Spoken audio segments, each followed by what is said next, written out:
તાલુકાની કુલ બેઠકોની મતગણતરી ચાલી રહી છે ત્યારે વોર્ડ નંબર 7ના ઐતિહાસિક પરિણામો સામે આવ્યા છે। વોર્ડ નંબર 7માં વિકાસના નામે મતોનું વાવાઝોડું જોવા મળ્યું છે। ભારતીય જનતા પાર્ટીની આખી પેનલ ચારેય ઉમેદવારો જંગી બહુમતીથી વિજય મેળવ્યો છે। વિપક્ષ પાર્ટી કોંગ્રેસ અને આપ અહીં પોતાનું ખાતું ખોલવામાં નિષ્ફળ રહી છે। ભાજપના વિજય ઉમેદવારો અને કાર્યકર્તાઓમાં ભારે જશ્નનો માહોલ જોવા મળ્યો છે। જે કે સિંગુદતી સાથે હિરેન ભાયાણી, ભાવનગર।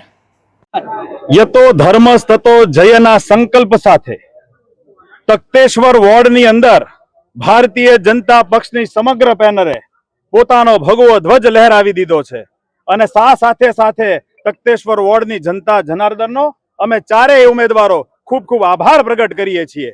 ત્યારે હું આપના માધ્યમથી હું કોંગ્રેસને કહેવા માંગુ છું, આ ખાસ યાદ રાખજો કે કોંગ્રેસ માત્ર ચૂંટણીનો પક્ષ, ચૂંટણી વખતે જ દેખાય છે।